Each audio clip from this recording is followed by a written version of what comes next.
Indonésia. Um jardim do Éden submarino que comporta a maior biodiversidade de espécies marinhas do planeta.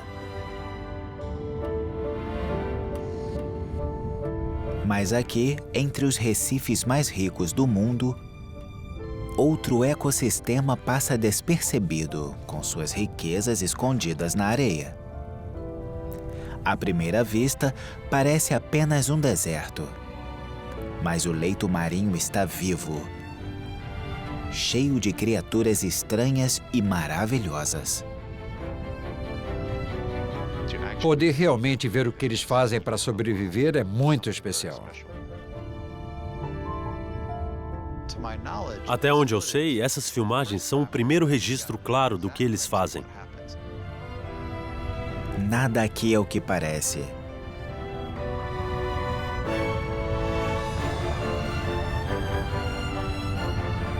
Este é o misterioso mundo da vida no leito sedimentar.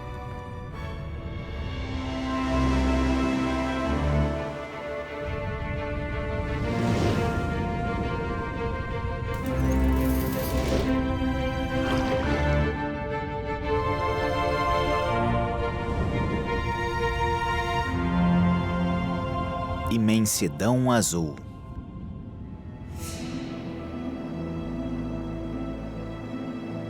O arquipélago da Indonésia se estende por uma área do tamanho dos Estados Unidos, que vai da Malásia no oeste a Papua Nova Guiné no leste e se encontra a 1.700 quilômetros ao sul das Filipinas. Suas 17.000 ilhas contornam a orla sul do Círculo de Fogo do Pacífico, uma cadeia de poderosos vulcões criada pelo imenso impacto entre as placas tectônicas. A Indonésia possui mais vulcões ativos do que qualquer outro país no mundo. Alguns deles chegam a entrar em erupção a cada 30 minutos. Iluminando os céus com um violento espetáculo de fogos de artifício sobre o mar. Mas os vulcões da Indonésia tanto destroem quanto geram a vida. O fluxo de lava queima e sufoca tudo o que encontra pelo caminho.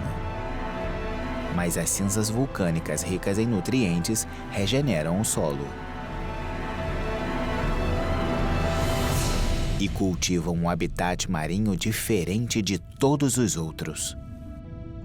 Não tem praticamente nada lá embaixo, além de sedimentos. Talvez só um pouco de lixo. Ocasionalmente, um pouco de coral pode brotar.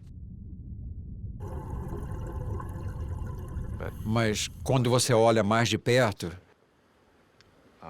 dentro da areia, dentro desse sedimento, dentro de alguns desses esconderijos, as criaturas que vivem lá são realmente muito bonitas.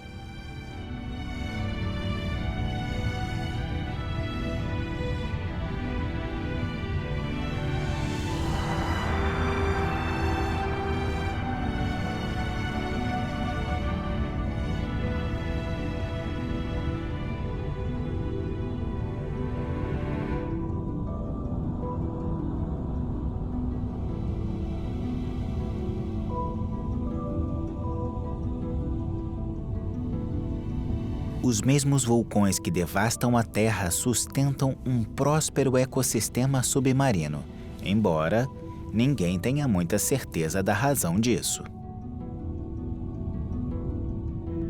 Dá para ver que a areia negra dos vulcões deve ter um certo magnetismo.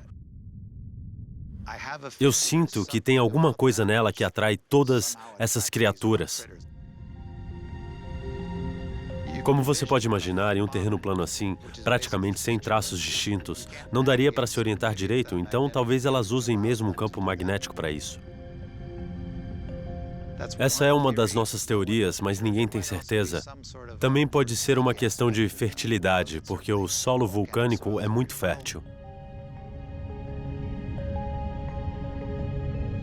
Seja qual for a razão, essa misteriosa paisagem de cinzas vulcânicas ferve com tanta atividade.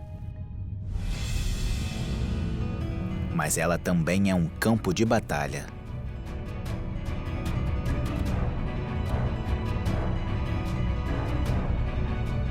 Por aqui, predadores e presas competem em uma corrida armamentista evolucionária, desenvolvendo métodos cada vez mais inusitados de ataque e defesa.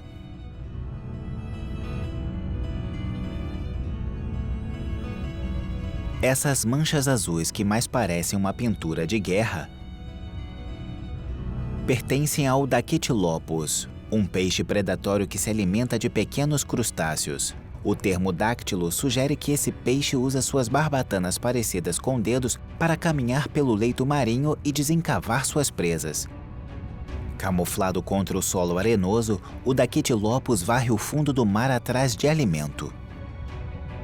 Quando encontra alguma coisa, ele lança sua mandíbula flexível para frente a fim de apanhar a presa.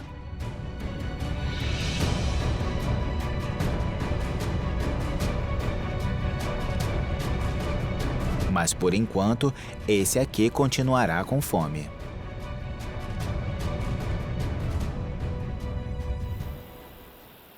À noite, o Dactylopus, como muitos habitantes das profundezas, enterra seu próprio corpo na areia para se proteger de outros predadores. Uma maré estrelada desliza pelo escuro fundo do oceano em busca de comida. Mas por mais ameaçadora que ela possa parecer, caçadores ainda mais perigosos se escondem no leito sedimentar. É difícil escapar da mordida de um predador quando você não consegue vê-lo.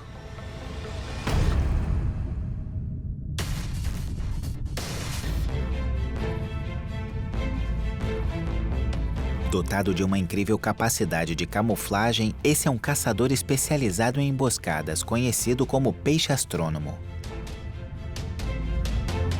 Com seu corpo de 30 centímetros enterrado na areia, ele deixa apenas seu rosto exposto. O peixe astrônomo é um predador furtivo. Ele permanece imóvel como uma pedra e espera pacientemente pela próxima refeição. Suas guelras especialmente adaptadas garantem que nenhum grão de areia seja soprado pela sua respiração. E ele engole a presa inteira.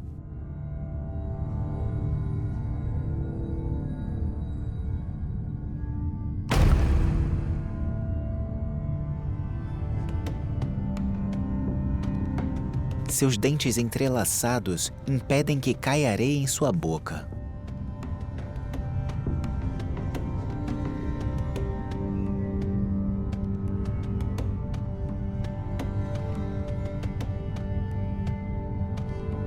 O peixe astrônomo é um dos predadores mais estranhos e bem-sucedidos em seu ecossistema.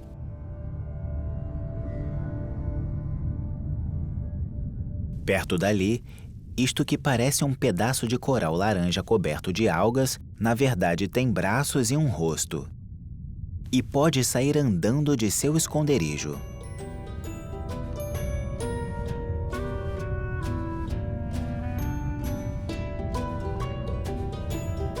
É um peixe-sapo, um mestre dos disfarces.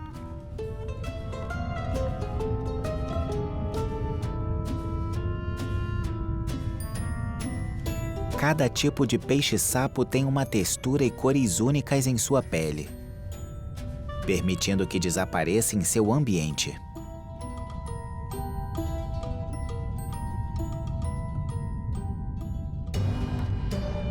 Esse peixe-sapo enrugado está em uma expedição de pesca. E ele tem uma técnica inteligente para apanhar as presas.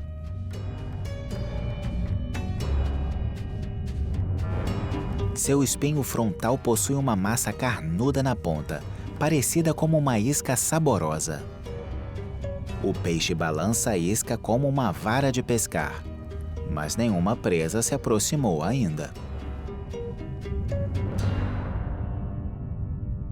Essa fêmea de peixe-sapo encrespado tem mais sorte.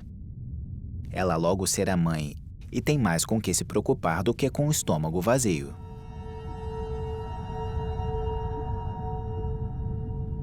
Por enquanto, ela se esconde atrás do coral e espera.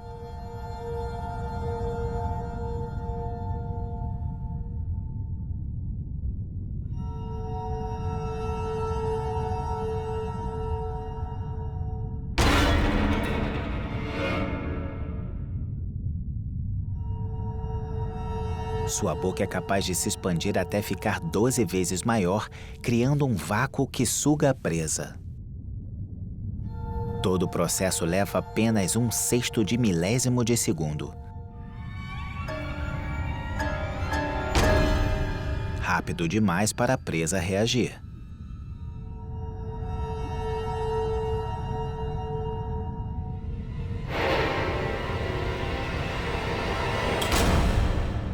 É a mordida mais veloz do reino animal.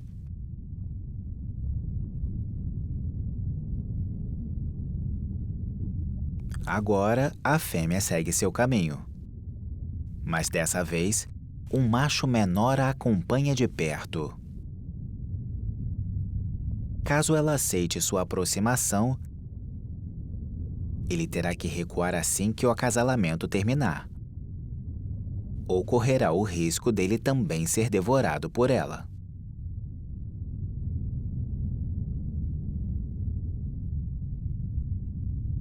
Na fronteira entre os sedimentos negros e o colorido recife de coral, peixes-sapos pintados exibem cores vibrantes para imitar os corais e esponjas do mar. Essa camuflagem garante que os predadores não acabem se tornando presas.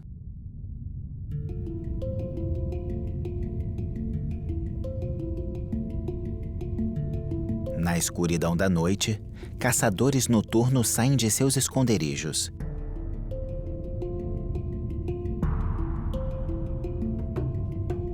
Enquanto as presas se escondem.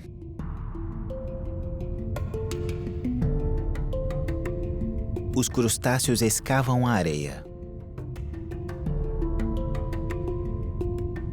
O peixe-bocão fecha a porta de seu abrigo. E uma das criaturas mais incomuns do oceano aparece. Esse é o tubarão-bambu. Ao invés de nadar, tubarões como esse se arrastam pelo leito marinho usando suas barbatanas pélvicas e peitorais como se fossem patas. Todo mundo pode pensar que eles são lagartos, vendo como eles correm pelo fundo do mar. O padrão de distribuição evolutiva deles é uma coisa realmente muito interessante. 6 das 9 espécies de tubarão que anda vivem nas águas da Indonésia em pequenos grupos ao redor da ilha da Nova Guiné.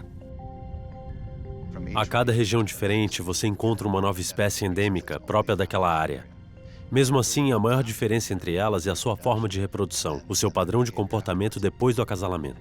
Tubarões-bambu passam a vida inteira no mesmo recife onde nasceram. Eles não conseguem atravessar grandes distâncias porque se cansam depois de percorrer apenas 100 metros. Em comparação, grandes tubarões brancos em períodos de migração são conhecidos por cruzar uma média de mais de 100 quilômetros por dia. Eles não costumam viajar muito no fundo do mar. Foi só graças a algumas coincidências evolutivas e geológicas que eles conseguiram formar novas populações em áreas diferentes, gerando novas espécies aqui e ali. O Dr. Mark Erdman tem pesquisado os tubarões-bambu por anos. Ele está interessado em descobrir mais sobre esses animais bizarros e como tantas espécies diferentes evoluíram tão perto umas das outras nas águas da Indonésia. Estamos interessados em saber exatamente como se deu a evolução deles, para ter uma noção de tempo e ver quanto tempo levou entre o surgimento de cada uma dessas 9 espécies diferentes. E a melhor forma de entender isso é estudar a sua genética. E a única maneira de obter amostras genéticas é procurar pelos tubarões à noite. Encontrar essas criaturas camufladas é como brincar de esconde-esconde, só que no escuro. Dessa vez, Mark teve sorte. De longe, ele avista um tubarão leopardo e paulete. Essa espécie de tubarão que anda ainda é relativamente nova para os pesquisadores marinhos, tendo sido catalogada há apenas 6 anos. Com seus passos lentos, o tubarão é bastante fácil de capturar.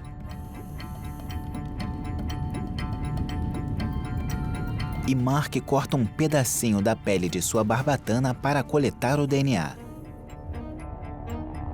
Ele pretende reunir amostras de cada uma das 9 espécies para aprender mais sobre o que elas têm em comum.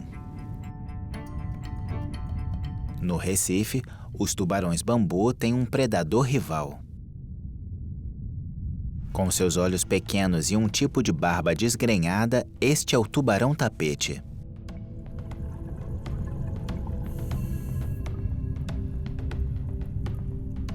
Os tubarões-tapete são outro grupo bem interessante. Geralmente eles ficam lá no leito marinho, disfarçados no meio da paisagem. Basicamente eles são como tapetes do Recife. Assim como o tubarão-bambu, o tubarão-tapete é coberto de marcas que servem como camuflagem na areia. E ambos usam estratégias furtivas para caçar, mais do que a força bruta. Mas cada espécie evoluiu de forma diferente, adaptando-se à vida no leito marinho.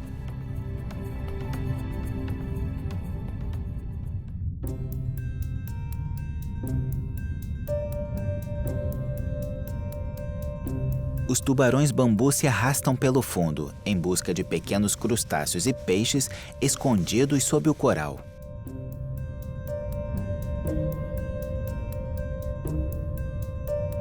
Eles não são predadores do tipo que atravessa o meio do curso d'água como a maioria dos tubarões. Andando pelo fundo, eles são capazes de usar a cabeça para revirar o solo e achar comida. Já o tubarão-tapete nada melhor, mas prefere fazer emboscadas para apanhar a presa. Sua boca e seus olhos estão cercados de pequenas tiras de pele. Filamentos conhecidos como barbilhões contornam seu focinho. Esses órgãos parecidos com bigodes sondam o fundo do mar em busca de presas como caranguejos e até polvos. Basicamente, eles ficam lá só esperando que alguma presa apareça para então saltar sobre ela. Como os tubarões-bambu, os tubarões-tapete também são animais noturnos. Eles preparam suas emboscadas à noite e descansam durante o dia, sendo avistados em movimento apenas em raras ocasiões. Dessa vez, Mark tem tido mais sorte do que o normal. A gente encontrou vários deles nadando, o que geralmente é bem raro. Eu só via algo assim umas 2 vezes por ano, mesmo mergulhando bastante por aqui. Mas a gente encontrou tubarões-tapete em todos os nossos últimos mergulhos, só dessa vez deu pra ver 6 ou 7 nadando. Eu acho que a gente descobriu a época do ano em que eles se reúnem para acasalar, foi isso. Foi algo que eu nunca tinha visto, deve ser por isso que tem tantos deles vagando por aqui agora. Este macho determinado parece estar em busca de uma parceira. Assim que ele encontrar uma, ele a seguirá até que ela aceite acasalar. Este pequeno pretendente tem uma abordagem mais romântica.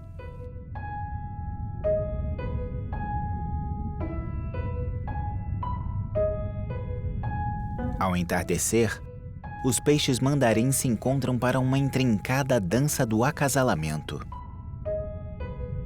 E este aqui está procurando por uma parceira de dança. Mas ele tem um concorrente. Erguendo a barbatana dorsal, o peixe mandarim tenta chamar a atenção das fêmeas e mandar um alerta contra seu rival. Mas o segundo interessado se recusa a recuar. Ele também ergue a barbatana em sinal de aviso, demonstrando que está disposto a aceitar o desafio. Os 2 machos se encaram brevemente. E então, começam a lutar.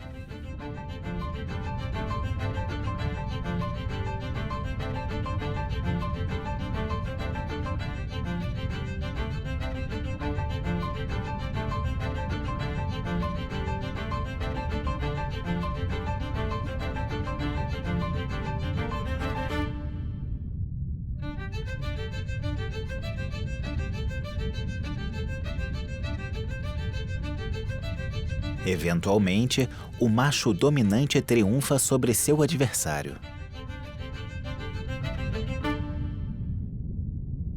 Derrotado, o perdedor deve abaixar a barbatana dorsal e recuar.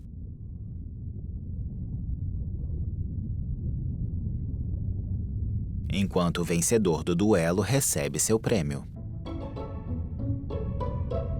A fêmea se recosta contra sua barbatana peitoral e os dois vão subindo juntos, de rostinho colado, como se dançassem pela água.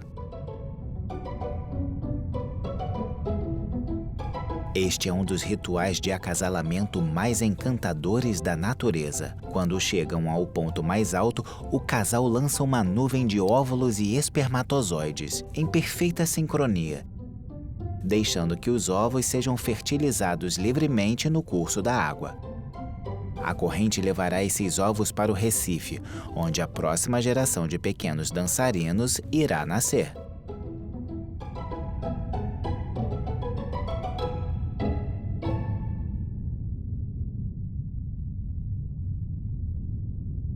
Nas águas da Indonésia, todo dia a vida se renova.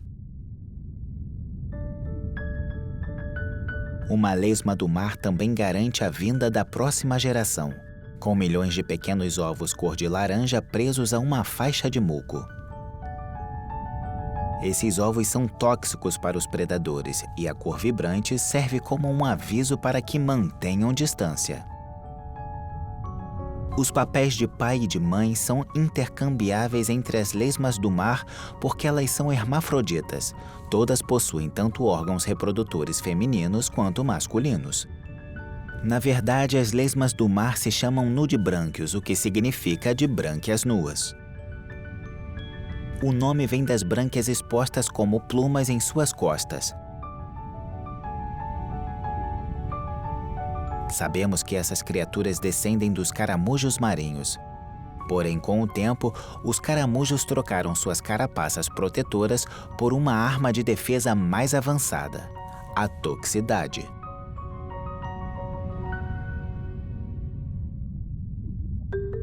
Algumas espécies são capazes de produzir seu próprio veneno. Outras consomem alimentos tóxicos como esponjas do mar e armazenam seu veneno nas extremidades do corpo, como uma artilharia emprestada. Parece que esse nudibrânquio dourado está levando um guarda-chuva colorido sobre as brânquias.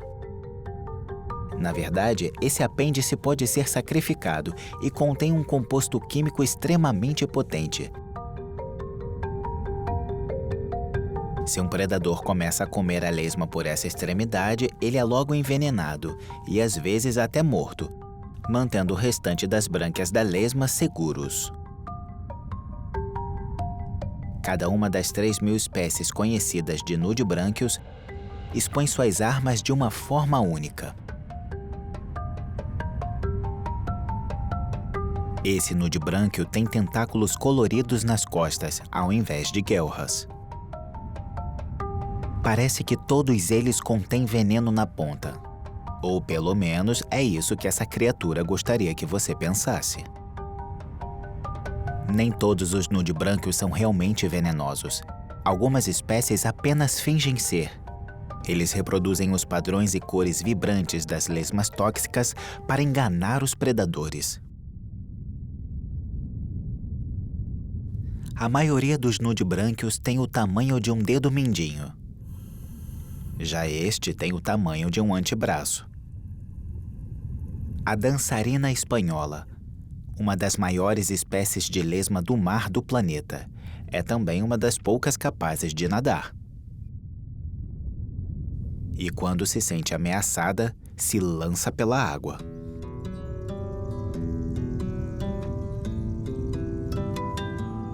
É fácil ver de onde veio o nome dessa espécie. Seu corpo se contorce e gira, como a saia de uma dançarina de flamenco. Mas a dançarina espanhola, como todos os nudibrânquios, é incapaz de ver a própria beleza. Seus olhos primitivos só conseguem distinguir ambientes claros e escuros. 2 apêndices parecidos com chifres em sua testa, chamados rinóforos, dão à lesma o senso de olfato, paladar e tato para interagir com o ambiente.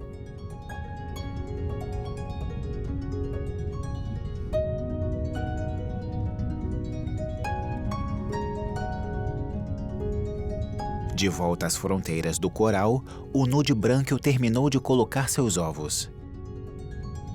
E como a próxima geração de coloridas lesmas do mar está protegida com suas poderosas toxinas, ele já pode deixá-los.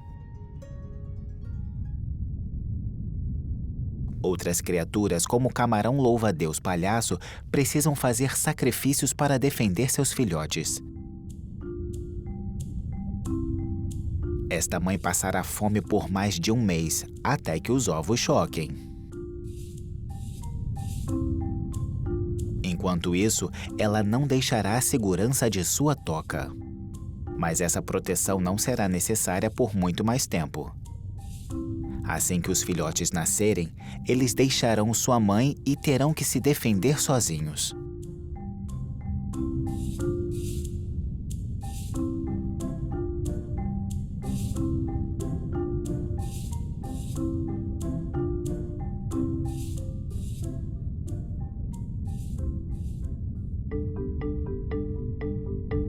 Um par de olhos espia o exterior da toca. E cada um deles se move de maneira independente. O camarão louva-a-Deus palhaço possui os olhos mais complexos de todo o reino animal. Um olho humano cria uma única imagem. Combinados, os 2 olhos produzem uma visão bifocal. Enquanto isso, cada olho do camarão louva-a-Deus palhaço sozinho já possui visão trifocal. Assim, seu par de olhos produz 6 imagens diferentes por vez. Além disso, enquanto os olhos humanos têm receptores de cor para distinguir tons de vermelho, azul e verde, os olhos do camarão louva-a-Deus palhaço têm pelo menos 12 receptores.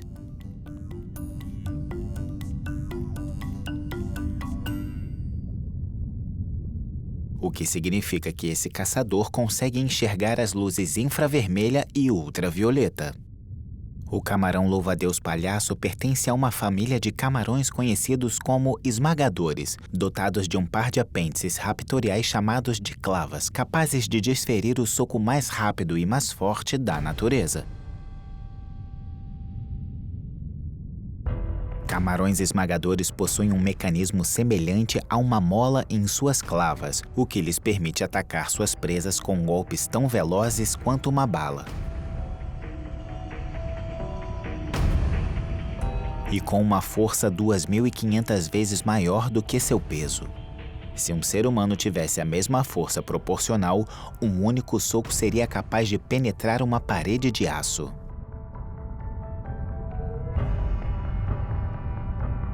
Com uma arma tão devastadora à sua disposição, não é surpresa alguma que o camarão louva-a-Deus palhaço esteja confortável com suas cores chamativas.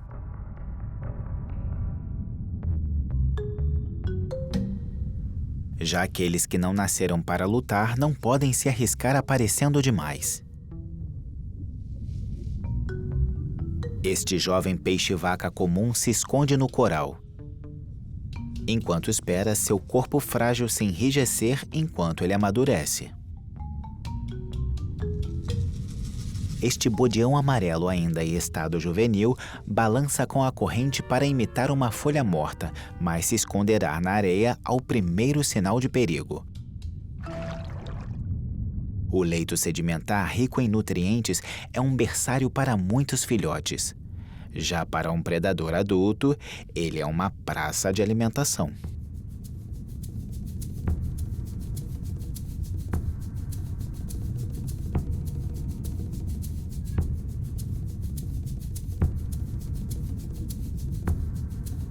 Este mestre das emboscadas caça escondido de todos, camuflado com uma incrível paleta de cores e padrões que fazem lembrar algumas algas marinhas.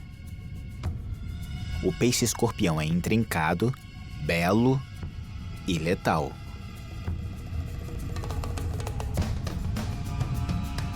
Ele se lança sobre a presa, mais rápido do que um piscar de olhos. Armado com espinhos venenosos, o peixe-escorpião é capaz de paralisar as vítimas e deter qualquer animal que tente fazer com que esse predador se torne uma presa.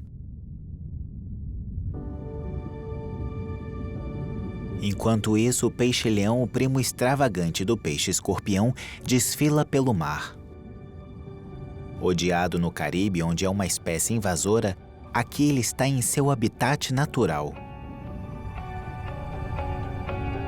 Suas barbatanas dorsais, equipadas com 18 espinhos venenosos, oscilam pelas águas, desencorajando qualquer predador em potencial. Um único ramo de coral solitário se destaca no terreno plano. E os peixes-leão descansam sob ele, cercados de peixes-vidro. Para esses peixes de sorte, o broto de coral é um local de caça e também um abrigo. Longe do recife de corais, chegamos a um deserto marinho onde encontrar refúgio é essencial para a sobrevivência. Um engenhoso ouriço do mar se vira com uma lata de tinta. Peixes palhaços lotam uma anêmona, que brota do leito sedimentar. É difícil achar esconderijo onde há tão poucos habitats naturais.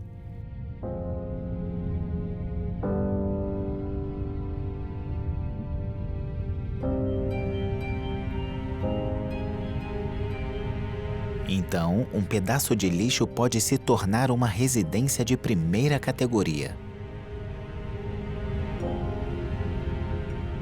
Quando não há mais onde se esconder, a melhor defesa é fingir ser outra coisa.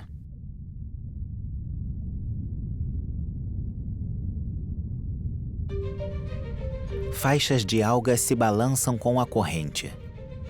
Mas essas algas não estão plantadas no leito marinho. Este é um caranguejo decorador disfarçado. Caranguejos decoradores cobrem seus corpos com detritos para se camuflar em seu ambiente. Talvez o mais espetacular de todos seja um tipo que a gente conhece como o caranguejo orangotango, que se parece exatamente com um orangotango vermelho e peludo andando pelo fundo do mar. O caranguejo orangotango se envolve com algas vivas, prendendo as fibras da planta com pequenos ganchos em seu corpo.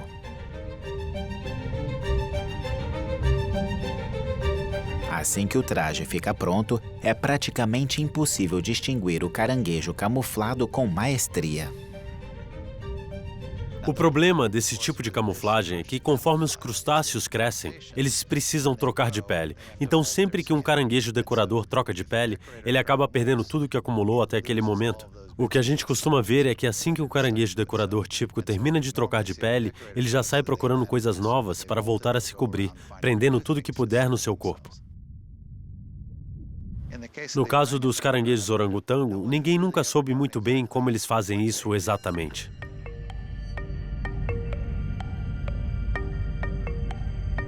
Até agora, esse comportamento nunca havia sido registrado, permitindo que Mark possa espiar a incrível troca de figurino da criatura.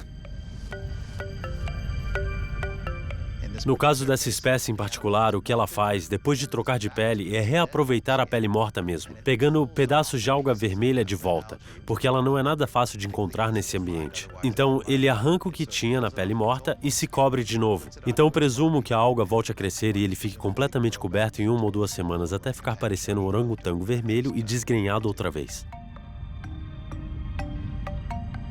Até onde eu sei, essas filmagens são o primeiro registro claro do que eles fazem. Mais um mistério solucionado.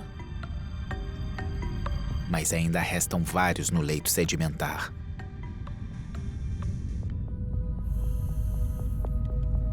É preciso ter um olho bem treinado para encontrar essas extraordinárias criaturas tão pequenas e tão bem camufladas.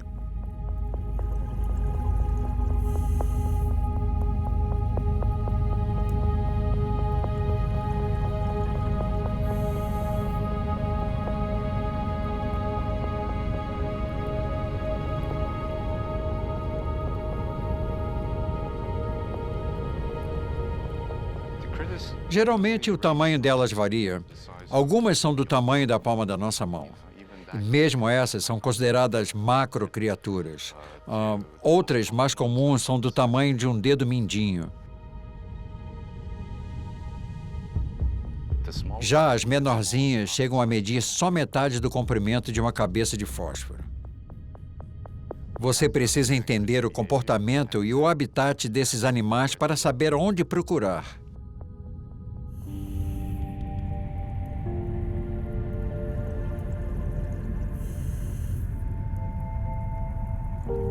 Um cavalo marinho vaga sobre o leito até se agarrar a uma planta com sua cauda preênsil, especialmente adaptada.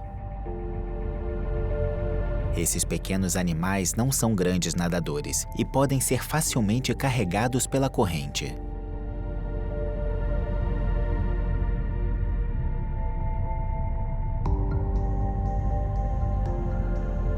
Os pequenos pelos em sua pele coletam algas e detritos para criar um disfarce eficiente.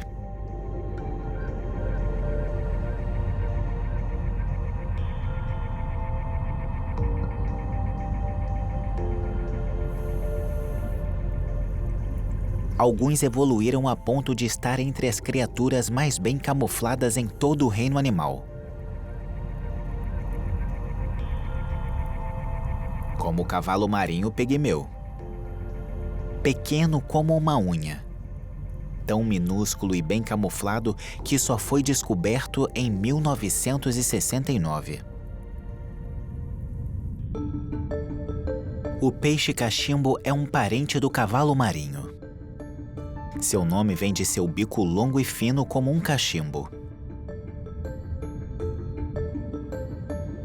Há muitas variedades de peixe-cachimbo, cada uma delas com uma cor diferente para combinar com seu habitat. Como o cavalo marinho, o peixe-cachimbo não é um grande nadador, então a camuflagem é essencial para a sua sobrevivência.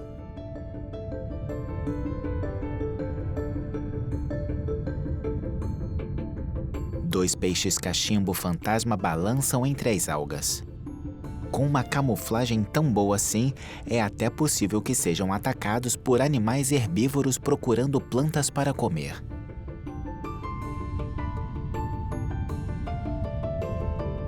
Mas essa fêmea de peixe-cachimbo fantasma tem mais com o que se preocupar além da própria segurança. Suas largas barbatanas pélvicas envolvem até 350 ovos. Ela os levará em uma bolsa como um canguru até que eles nasçam. Mas logo a proteção de seus filhotes estará fora de seu controle. Eles serão levados pela corrente até que encontrem um lar apropriado no Recife. Como os caranguejos decoradores, muitos peixes-cachimbo coletam algas para camuflar seus corpos. O peixe-cachimbo ornamentado tem um disfarce muito mais elaborado.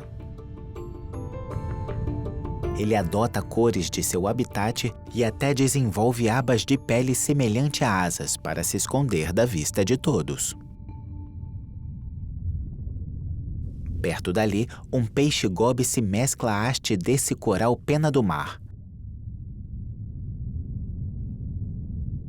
Pode não ser uma camuflagem tão complexa quanto a do peixe-cachimbo ornamentado, mas é eficaz até certo ponto.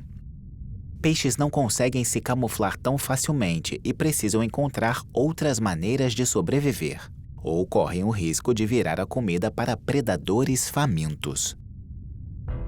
Como este choco, que está de olho no pequeno gobe e conta com uma grande carta na manga.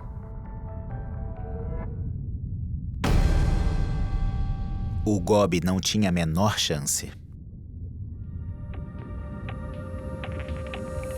Chocos são mestres do ilusionismo. Sua capacidade de mudar de cor é superior à de um camaleão.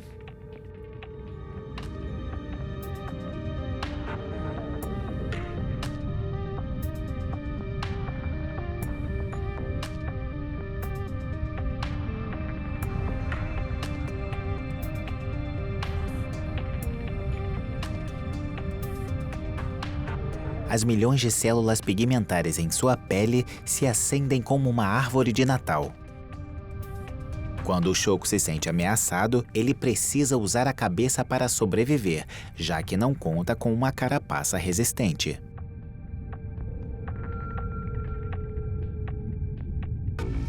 Este aqui acaba de adotar uma postura defensiva. Ao invés de tentar permanecer disfarçado, ele muda de cor para se destacar e levanta os tentáculos para parecer maior.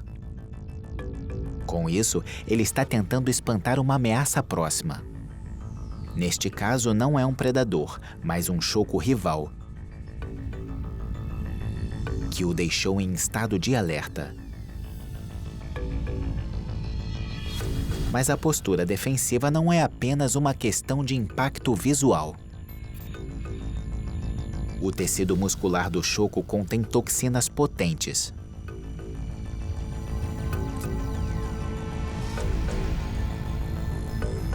O desafiante não se arrisca e deixa que esse pedaço do coral fique com seu dono.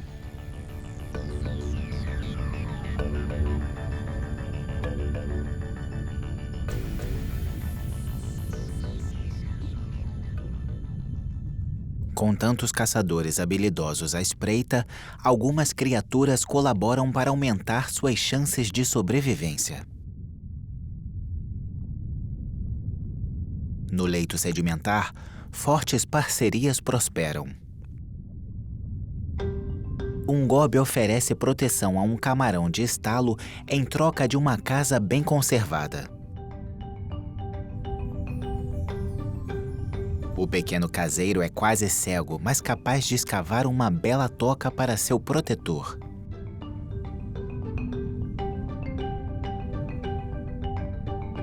O gobe fica de guarda na entrada, até que um rápido movimento de sua cauda avise ao camarão que o perigo se aproxima. Assim, o pequeno escavador recua para o fundo da toca e evita ser devorado. Aqui outro tipo de cuidador limpa seu hospedeiro em troca de uma carona e da proteção de que ele tanto precisa. O anfitrião é um pepino do mar, enquanto seu convidado é um pequeno crustáceo. Eles têm uma relação simbiótica. O crustáceo, um camarão comensal, mantém a pele do pepino do mar livre de qualquer parasita ou restos de algas, o que alimenta o camarão e preserva a saúde do hospedeiro.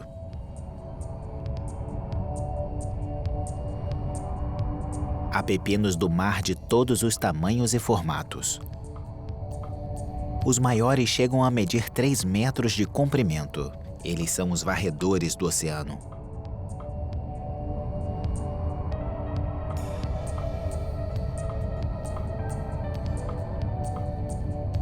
Um pepino do mar pintado se arrasta pelo leito marinho com suas patas em forma de tubo, enquanto recolhe pequenas partículas de comida com os tentáculos retráteis que cercam sua boca. Alguns crustáceos buscam refúgio entre os ouriços do mar e anêmonas. Nesta aqui, um caranguejo porcelana divide a casa com peixes palhaço. Tal como os peixes palhaço, o caranguejo porcelana é revestido com uma camada especial de muco que o protege dos tentáculos tóxicos de seus hospedeiros.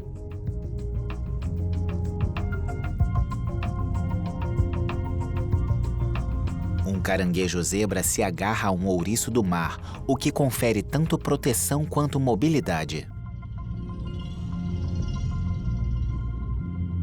Às vezes, esses papéis se invertem, como nessa outra dupla de caranguejo e ouriço. O ouriço é rapidamente carregado até suas fontes de alimento, enquanto protege o caranguejo com seus longos espinhos pelo caminho. Os tentáculos compridos dessa anêmona de tubo oscilam com a corrente, apanhando o plâncton que passa, o que faz dela o abrigo ideal para crustáceos como o camarão Thor.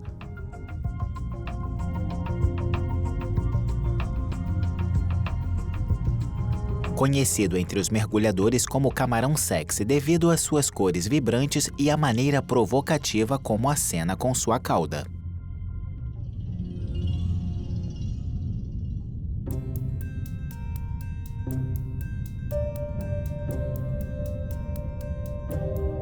Nesta paisagem deserta,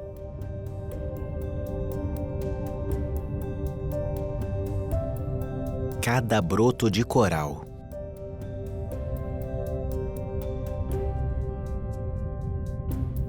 cada pedaço de entulho transborda de vida.